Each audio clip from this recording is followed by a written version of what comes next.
അസ്സലാമു അലൈക്കും. എൻ്റെ വിഷ്ണു സഹോദരന്മാരോടും മറ്റ് സഹോദരന്മാരോടാണ് ഞാൻ സംസാരിക്കാൻ ഉദ്ദേശിക്കുന്നത്. അതായത് വിഷയം യാ ഇബാദുല്ലാഹിനി തന്നെയാണ്.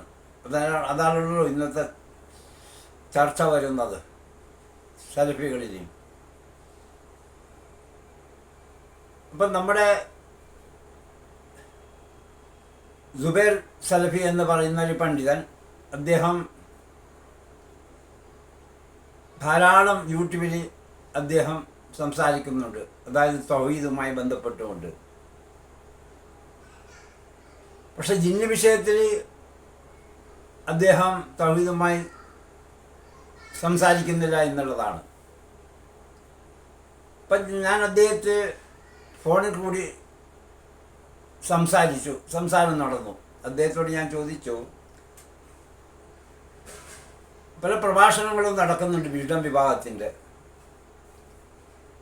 എന്തുകൊണ്ട് നിങ്ങൾ ജിന്നിനെ വിളിക്കൽ ശിർക്കാണ് എന്ന് എന്തുകൊണ്ട് പറയുന്നില്ല? അപ്പം ജിന്നിനെ വിളിക്കൽ ശിർക്കല്ലേ?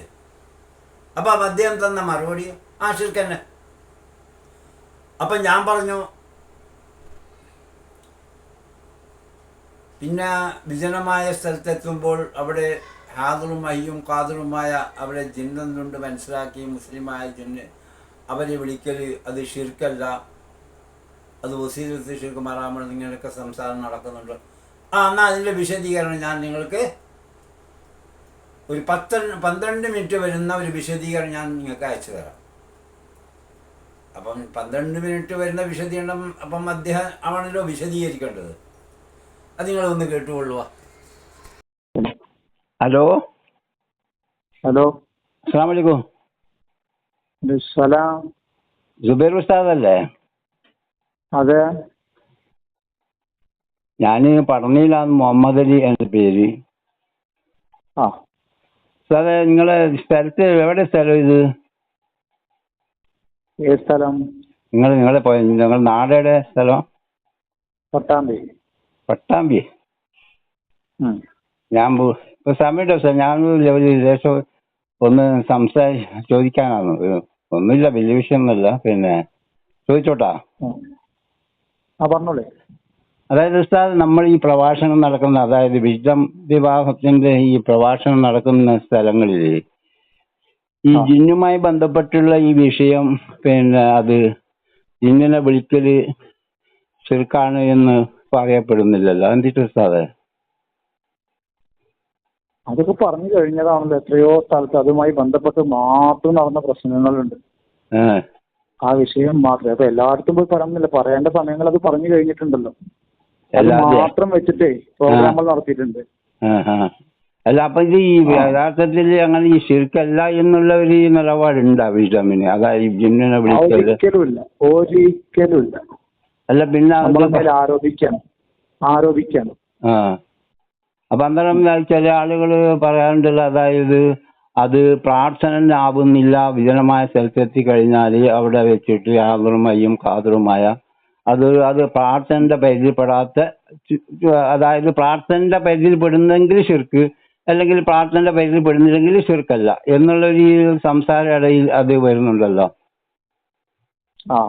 അങ്ങനെ ഒന്ന് വരുന്നുണ്ടല്ലോ സാറേ, അതെന്ത് നിന്റെ നിലപാട്? അത് ഞാൻ എന്റെ വീഡിയോസ് നോക്കി വിശദീകരിച്ച് അയച്ചുതരാം. അപ്പൊ നിങ്ങളുടെ നമ്പറിൽ വാട്സപ്പ് ഇല്ലേ? ഉണ്ട്. എന്താ പറഞ്ഞത്? അതിൽ അയച്ചുതരാം. അപ്പൊ അതിൽ സ്വസ്ഥമായിട്ട് ഒന്ന് കേട്ടാൽ മതി. ഒരു 10-12 മിനിറ്റ് ഒക്കെ ഉണ്ടാകുന്നത്. അപ്പൊ വിശദീകരിച്ച് പറഞ്ഞാൽ നമുക്ക് മനസ്സിലാവും. അത് അതിന്റെ വിഷയത്തിലാണ് ഒന്ന് ഉസ്താദ് ഒന്ന് പറഞ്ഞാല് പിന്നെ ഒന്ന് വളരെ അതിന്റെ വ്യക്തം. അതായത് ചില ആള് പല അഭിപ്രായങ്ങൾ പറയും. അതായത് പല ആള് പിന്നെ ചില ഉസ്താദക്കന്മാര്, ചില അണികള് അത് ചോദിക്കും ശരിക്കല്ലാന്ന് തന്നെ പറയും. പിന്നെ ഉടനെ പറയും അല്ല, അങ്ങനെ ഒരു മുമ്പിൽ കണ്ട് ആരെങ്കിലും ഉണ്ടെങ്കിൽ ഒന്ന് വിളി കേട്ടോട്ടെ എന്ന് പറയുമ്പോ വേറെ അൽഹംദുലില്ലാ.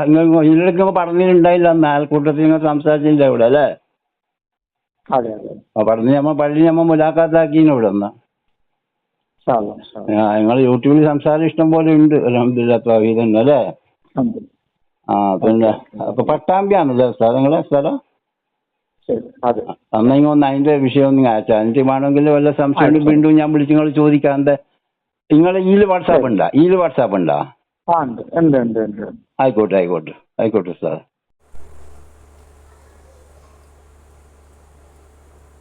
നിങ്ങൾ കേട്ടുവല്ലോ സഹോദരന്മാരെ, എന്താണ് അദ്ദേഹം പറഞ്ഞതെന്ന്.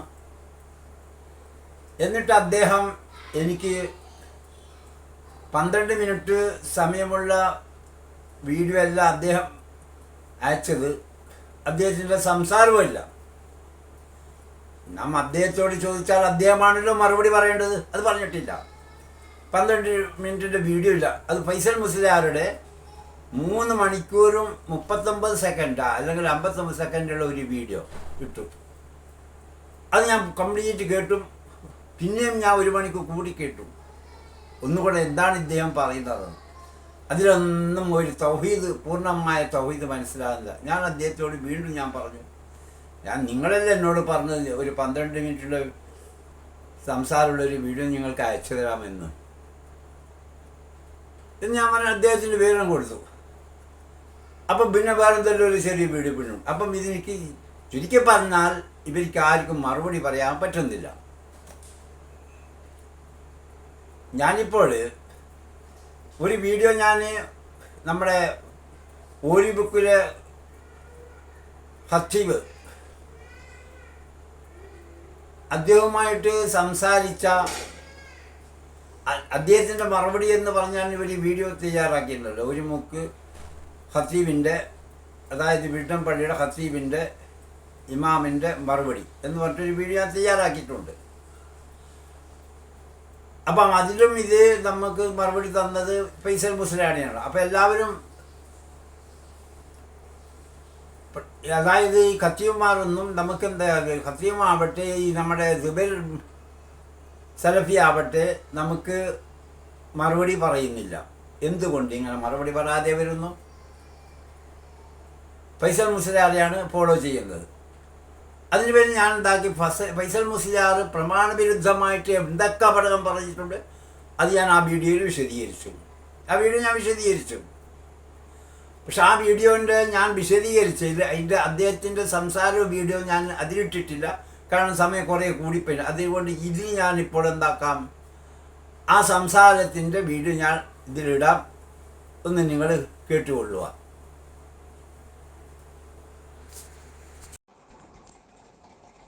അസ്സലാമു അലൈക്കും. സുബൈർ ഉസ്താദെ, നിങ്ങൾ എന്നോട് പറഞ്ഞത് ഒരു 10-12 മിനിറ്റ് ഞാൻ നിങ്ങൾക്ക് ഇതിൻ്റെ വിശദീകരണം അയച്ചു തരാം എന്നാണ്. പക്ഷെ നിങ്ങൾ എനിക്ക് അയച്ചത് ഒരു മുഖാമുഖം നടന്ന പരിപാടിയുടെ വീഡിയോ ആണ് അയച്ചത്. അത് ഏകദേശം 3 മണിക്കൂറും 39 മിനിറ്റും ഉണ്ട്. അത് ഞാൻ ഏതായിരുന്നാലും കേട്ടു എന്ന് പറഞ്ഞാൽ 3 മണിക്കൂറും 39 മിനിറ്റും കേട്ടും. പിന്നെ വീണ്ടും മടക്കി ഫൈസൽ മൗലവിയുടെ ആ ഫസ്റ്റ് സംസാരം വീണ്ടും ഞാൻ കേട്ടു. പക്ഷെ അതിലൊന്നും ഇത്തരം വിഷയങ്ങളുമായി ബന്ധപ്പെട്ടുള്ള വിഷയം വരുന്നുമില്ല. തൗഹീദ് പറയുന്നുണ്ട്, പക്ഷേ ജിന്നിനെ വിളിക്കുന്ന കാര്യത്തിലോ യാ ഇബാദുല്ലാഹിനുള്ള അങ്ങനെയുള്ള വിഷയങ്ങളൊന്നും ഇതിൽ കാണുന്നില്ല. പിന്നെ ടോട്ടലായിട്ട് പറയുമ്പം ജിന്നിനെ വിളിച്ചാലും ആരെ വിളിച്ചാലും ശിർക്ക് എന്നുള്ള ഒരു പദം പ്രയോഗിക്കുന്നുണ്ട് അവർ ചോദ്യോത്തരത്തിൽ. പക്ഷേ അതേ സമയത്ത് ഈ ഏകദേശം ഫൈസൽ മൗലവിയുടെ സംസാരം 1 മണിക്കൂറിൻ്റെ ഉള്ളിൽ തൗഹീദിനെ വിശദീകരിക്കുന്നുണ്ട്. അതിൽ ഇത്തരം വിഷയങ്ങളൊന്നും, ജിന്നിൻ്റെ വിഷയങ്ങളൊന്നും പറയുന്നുമില്ല. ഇതിൻ്റെ നിലപാടെന്താ ഉസ്താദ്? നിങ്ങളിൽ ഞാൻ പറഞ്ഞ ആ വിഷയവുമായി ബന്ധപ്പെട്ടുകൊണ്ട് നിങ്ങളൊന്ന് അതിൻ്റെ നിലപാട് വിശദീകരിച്ചാൽ വളരെ ഹൈർ ഉസ്താദ്. ഇൻഷാ അല്ലാഹ് നിങ്ങളെ മറുപടിക്ക് കാക്കുന്നു ഉസ്താദ്. അസ്സലാമു അലൈക്കും. വലൈക്കും സലാം. ഞാൻ നിങ്ങളോട് പറഞ്ഞത് പിന്നെ ചെറിയ വീഡിയോ അയക്കാന്ന് വെച്ചാൽ ഇത് ഇപ്പോൾ ലാസ്റ്റ് നടന്നതായതുകൊണ്ടും ഏറ്റവും ഒടുവിൽ നടന്നതായതുകൊണ്ടും അതിൽ കുറേ വിഷയങ്ങൾ അതിൽ വരുന്നതുകൊണ്ട് ഞാൻ അയച്ചതാണ്. പഠിക്കുകയാണെങ്കിൽ നന്നായിരിക്കുമല്ലോ എന്ന് വിചാരിച്ചിട്ട്. നമുക്ക് ചെറുത് മതിയെങ്കിൽ അതിൻ്റെ ഡീറ്റെയിൽസ് വന്ന വേറൊരു വീഡിയോ വന്നിട്ട് കുറച്ചുള്ളൂ. ബഹുമാന്യനായ നാസസുല്ലമിയുടെ വാദത്തിന് ഖണ്ഡനമായി എൻ്റെ വാദം ഈ രൂപത്തിൽ ഞാൻ മാറ്റിയെഴുതുന്നു. മനുഷ്യനെ സംബന്ധിച്ച് അദൃശ്യവും അഭൗതികവുമായ ജിന്നിനോട് മനുഷ്യർ നടത്തുന്ന സഹായാർത്ഥനകളിൽ ഷിർക്കായതും വസിയത്തു ഷിർക്കായവയും ഉണ്ട്. അതിനാൽ എല്ലാം ഹറാമാകുന്നു. മനുഷ്യരെ സംബന്ധിച്ച് അദൃശ്യവും അഭൗതികവുമായ ജിന്നിനോട് മനുഷ്യൻ നടത്തുന്ന സഹായാർത്ഥനകളിൽ ഷിർക്കായതും വസിയത്തു ഷിർക്കായവയും ഉണ്ട്. അതിനാൽ എല്ലാം ഹറാമാകുന്നു. എന്നാൽ അതിൽ പെടാത്ത സഹായാർത്ഥന ഉണ്ട് എന്നതിൽ തർക്കമില്ലല്ലോ. അതാണ് നിങ്ങൾ പരസ്പരം പുണ്യത്തിലും നന്മയിലും സഹകരിക്കുക, സഹായം അങ്ങോട്ടും ഇങ്ങോട്ടും ചെയ്തുക. ഈ സഹായാർത്ഥന ശിർക്കല്ല. അത് ഇൻസിനോടായ ശിർക്കല്ലെങ്കിൽ ഇൻസല്ലാത്ത വേറെ പടപ്പിനോടാകുമ്പോൾ ശിർക്കാകും എന്ന് പറയാൻ മാനദണ്ഡമില്ല. ഒരേ തേട്ടം ഇൻസിനോടായ ശിർക്ക് കല്ലിനോടായ ശിർക്കല്ല. ഇൻസിനോടായ ശിർക്ക് പക്ഷിയോടായ ശിർക്ക്. അതായത് സൈഫും പറഞ്ഞിട്ടില്ല ബിലാൽ ബിൻ ഹാരിസിന് മുസ്ലിം ഖബറിൽ പോയി മഴ തേടിയുന്നില്ല. അങ്ങനെ എവിടെയുമില്ല. അതുകൊണ്ട് അതില്ലാത്താണ്. ഇനി ഒരാൾ വന്ന് പറഞ്ഞു അത് ശിർക്കാണോന്നാ, അത് ശിർക്കല്ല. അത് ഇസ്തിഗാസയുമല്ല, അത് തവസ്സുലാണ്. ഇസ്തിഗാസയല്ല. അത് മുജാഹിദ് പ്രസ്ഥാനം എല്ലാ കാലത്തും പഠിപ്പിച്ചിട്ടുണ്ട്. അത് കാഞ്ഞങ്ങാട് മുഖാമത്തിലും പറഞ്ഞിട്ടുണ്ട്. അതിനു മുമ്പ് പെരിന്തൽമണ്ണയിലാണ് അത് ആദ്യം പറഞ്ഞത്. നിങ്ങൾ കേട്ടിട്ടില്ലെങ്കിൽ കേൾക്കണം.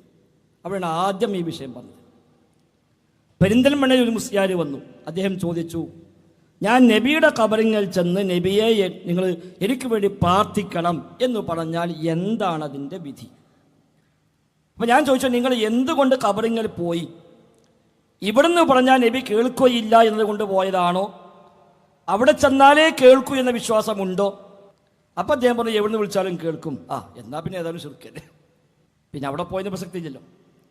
എന്നാൽ ഈ വിശ്വാസമില്ലാത്ത ആളുകൾ അതേപ്പറ്റി പഴയ കാലത്ത് ചർച്ച ചെയ്ത പലതും കിതാബിൽ കാണും. തപസ്സുള്ള വശങ്ങൾ പറഞ്ഞിട്ടുണ്ട്, ഇസ്തിഗാസയുടെ വശങ്ങൾ പറഞ്ഞിട്ടുണ്ട്.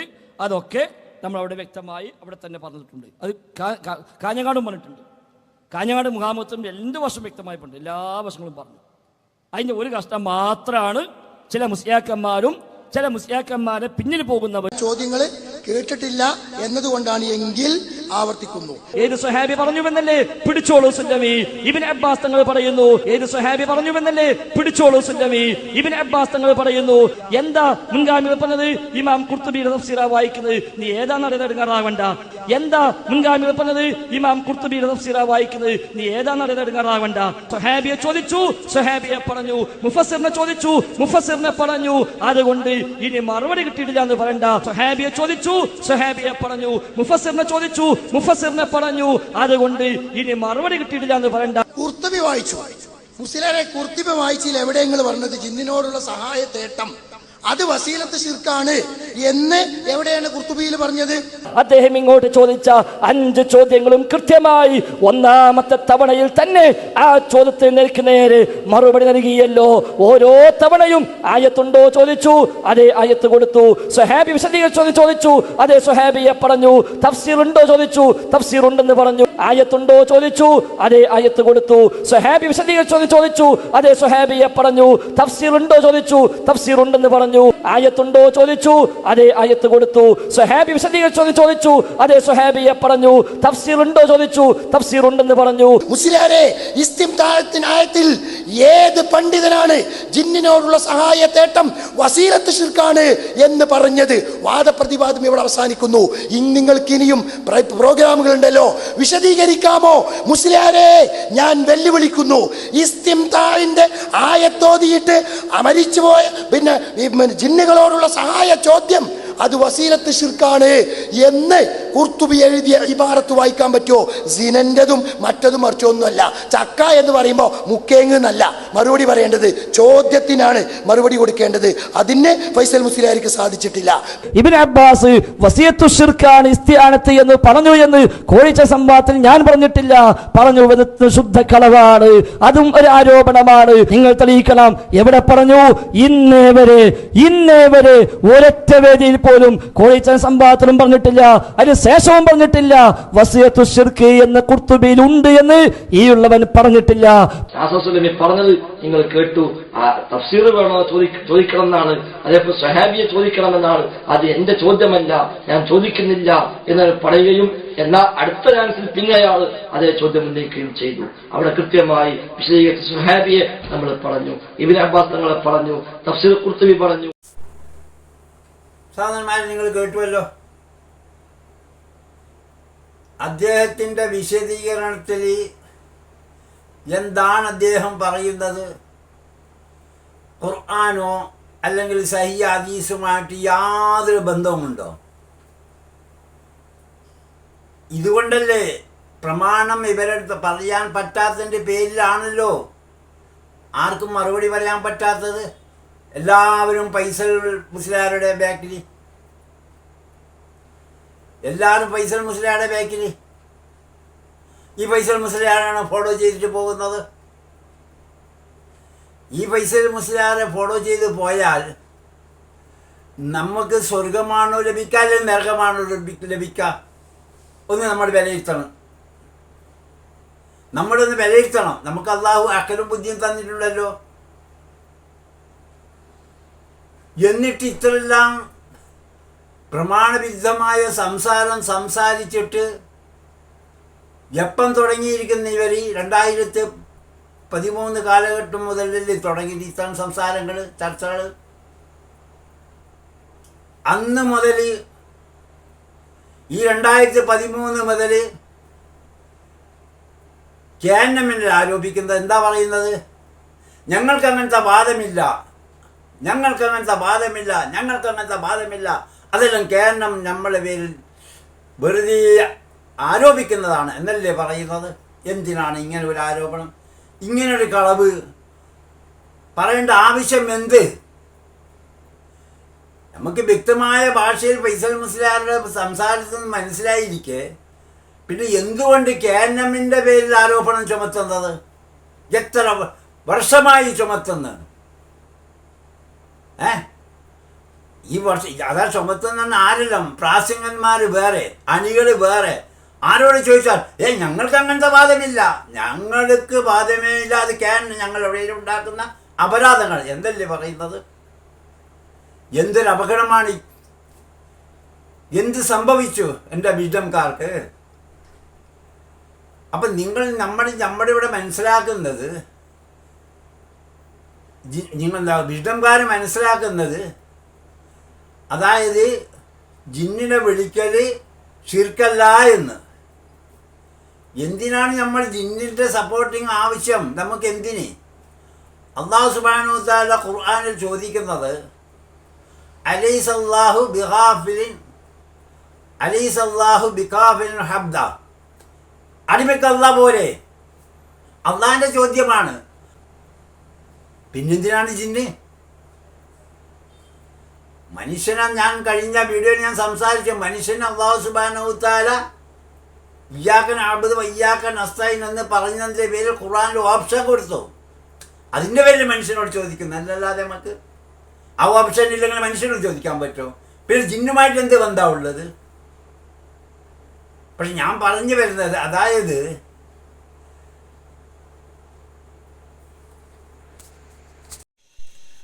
സൂറത്ത് ഫാത്തിഹ 14 നമ്പർ ആയത്ത്,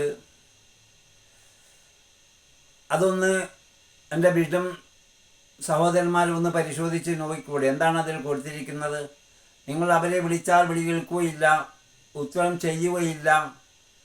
എനിക്ക് ഏറ്റവും സങ്കല്പിച്ചാൽ പോലും ഉത്തരം ചെയ്യുകയില്ല. ഇത്തരം ഷിർക്കിനെ പങ്കു ചേർത്തതിനെ നാളെ ഖിയാമത്ത് നാളിൽ വെച്ചിട്ട് നിങ്ങൾ ആരൊക്കെയാണ് വിളിച്ച് പ്രാർത്ഥിച്ചിരിക്കുന്നത്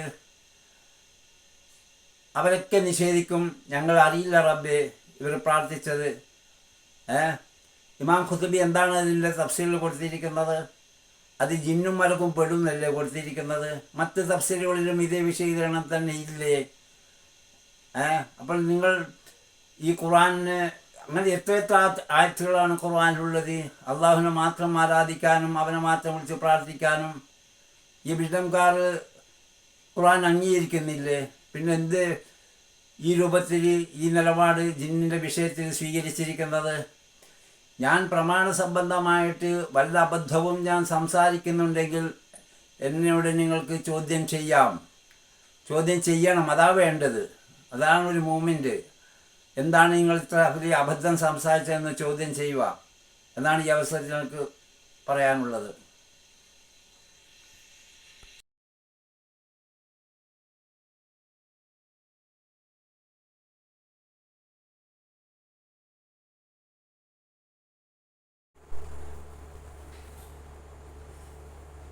നമുക്ക് വളരെയധികം വിഷമമുണ്ട് വിഷ്ണംകാർ ഇത്തരം പ്രചരണം നടത്തുന്നതിൽ വളരെയധികം വിഷമമുണ്ട്. കാരണം എന്തുകൊണ്ട്? തൗഹീദിൽ വന്നവരായതുകൊണ്ട്. തൗഹീദിൽ വന്നവരാണ് ഈ രൂപത്തിലൊക്കെ സംസാരിക്കുന്നത്. അപ്പം പക്ഷേ നമ്മൾ വിഷമിച്ചിട്ട് പിന്നെ കാര്യമില്ല. കാരണം എന്തുകൊണ്ട്? അള്ളാഹുവിൻ്റെ തീരുമാനം നമ്മൾ എന്ത് ചെയ്യും? അതല്ലേ നൂഹിന്റെ കാലത്ത് സംഭവിച്ചത്. ആദം നബി അലൈഹി സ്വലാം തൊട്ട് 10 തലമുറ വരക്കും 10 തലമുറ 10 പ്രവാചകന്മാർ. പക്ഷേ അവർക്കൊന്നും അതായത് ദഅവത്തിൻ്റെ നിർദ്ദേശം ഉണ്ടായിട്ടില്ല. അവരൊക്കെ ആ കാലഘട്ടത്തിൽ എല്ലാവരും തൗഹീദിലുള്ളവരാണ്, വിശ്വാസികളാണ്, ഒരു കുറ്റം ചെയ്യാത്തവരാണ്, മുസ്ലിമീങ്ങളാണ്, മുഹീദുകളാണ്. അന്ന് രാമനോ കുഞ്ചമ്പോ അല്ലെങ്കിൽ ക്രിസ്ത്യാനോ ജൂതമതമോ ജൈനമതോ ഒന്നും തന്നെ ഉണ്ടായിട്ടില്ല. പക്ഷേ ആ സന്ദർഭങ്ങളിൽ ആ ജനത, നൂഹ് നബിക്ക് തൊട്ട് മുമ്പുള്ള ജനത എന്ത് ചെയ്തു? 5 ഔലിയാക്കന്മാർ, ബുദ്ധ്, സ്വാഹു, യഹൂസ്, യഹൂക്ക്, നസർ പോലത്തെ 5 ഔലിയാക്കന്മാർ മരണത്തിന് ശേഷം പിശാച് അതായത് ഒസ്വാനുണ്ടാക്കി. ഇവർ നല്ലവരായ ആൾക്കാരാണ്. അവിടെ ഒരു അടയാളം. ആ അടയാളം വെച്ച് പിന്നെ നൂറ്റാണ്ടുകൾക്ക് ശേഷം അത് അതായത് ആ സ്ഥലം രൂപാന്തരപ്പെട്ടു. പിന്നീട് നൂറ്റാണ്ടുകൾക്കും അത് ആരാധിക്കാൻ തുടങ്ങി. ഏത് നമ്മുടെ നാട്ടിൽ ഇപ്പം മുസ്ലിയാക്കന്മാർ കബറാരാധന നടത്തും പോലെ നൂഹ് നബി അലൈഹി സ്വലാം ആരാണ് പക്ക മുഹീദ് സലഫികൾ 950 വർഷക്കാലം ദഅവത്ത് നടത്തി. എത്ര ആളുകളാണ് നമുക്ക് ഏവർക്കും അറിയാലോ. അപ്പം അത്രയും പിന്നെ അതുകൊണ്ട് നമ്മൾക്ക് സമാധാനിക്കാൻ തുടങ്ങും. നബിൻ്റെ ആ കാലഘട്ടത്തിൽ അങ്ങനെ സംഭവിച്ചിട്ടുണ്ടെങ്കിൽ പിന്നെ നമ്മൾ ബേജാറായിട്ടൊരു ഫലവുമില്ല.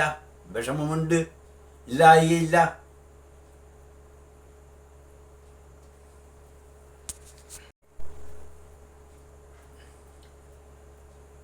പിന്നീട് നമുക്ക് ഞാൻ ചോദിക്കുന്നത്, നമുക്ക് പൂർണ്ണമായിട്ട് അള്ളാഹുവിന് വിശ്വാസം വരുന്നില്ലേ? എന്താണ് ഇങ്ങനെ സംഭവിക്കാനുള്ള കാരണം? നമ്മുടെ വിശ്വാസത്തിൽ വല്ല ബലഹീനതയും സംഭവിച്ചു പോയോ? നമുക്ക് വിശ്വാസമാണല്ലോ ഏറ്റവും വലുത്. അള്ളാഹുവിലും അവൻ്റെ പരലോകത്തും അവൻ്റെ പ്രവാചകന്മാരിലും ഒക്കെ നമ്മൾ വിശ്വസിക്കണമല്ലോ, പൂർണ്ണമായി വിശ്വസിക്കണം. ആ വിശ്വാസത്തിൽ വല്ല ബലഹീനതയും സംഭവിച്ചു പോയോ? ആയതുകൊണ്ട് അതായത് യൂട്യൂബ് അടിച്ചു കഴിഞ്ഞാൽ ആബിദ് മുഹമ്മദ് എം നിങ്ങൾക്ക് കിട്ടും. അതായത് ടൈറ്റാനിക്, ആമസോൺ, ആ രണ്ട് കമ്പയർ കൊണ്ടുള്ള ചരിത്രങ്ങൾ അത് നിങ്ങൾ കേൾക്കണം. അപ്പം നിങ്ങൾക്ക് അള്ളാഹുവിനെ പറ്റി മനസ്സിലാക്കാം. അത് നിങ്ങൾ കേൾക്കണം. ആ വീഡിയോ 20 മിനിറ്റ് മാത്രമേ ഉള്ളൂ. എന്നിട്ടെങ്കിലും നമുക്കൊരു മാറ്റം വരുന്നുണ്ടോ എന്ന് നമ്മൾക്കൊന്ന് പരിശോധിക്കാം. ഏത് വിധത്തിലാണ് അള്ളാഹു നമുക്ക് ഹിദായത്ത് തരുന്നത്? എന്തെങ്കിലും കാരണത്താൽ അള്ളാഹു മതി, അത്രയേ വേണ്ടൂ. എന്നിട്ട് നമുക്ക് മാറ്റം വരുന്നുണ്ടെങ്കിൽ അള്ളാഹുവിൻ്റെ വലിയ അനുഗ്രഹമായിരിക്കും. പിന്നീട് എനിക്ക് പറയാനുള്ളത്, ഞാൻ ഈ വീഡിയോ ഒക്കെ ഇറക്കിയത് ഞാൻ നിങ്ങളോട് വിശദീകരിച്ച് എന്താണ് കാരണമൊക്കെ ആയതുകൊണ്ട് ഇനിയും ഞാൻ അതായത് വിഡ്ഢം വിവാദത്തോട് സംസാരിക്കാൻ എവിടെ വെച്ചായിരുന്നാലും ഏത് പണ്ഡിതനായിരുന്നാലും ഏത് സാധാരണക്കാരനും സംസാരിക്കാൻ തയ്യാറാണ് എന്ന് ഞാൻ നിങ്ങളോട് വാഗ്ദത്തം ചെയ്തുകൊണ്ട് ഞാനിപ്പോൾ സംസാരം നിർത്തുന്നു. എല്ലാവരും അള്ളാഹുവിനോട് ആത്മാർത്ഥമായി സത്യം മനസ്സിലാക്കാനുള്ള തൗഫീഖിന് വേണ്ടി പ്രാർത്ഥിക്കുക. ലോകവിശ്വാസികളും എല്ലാവരും പ്രാർത്ഥിക്കുക. ഞാൻ നിർത്തുന്നു. അസ്സലാമു അലൈക്കും.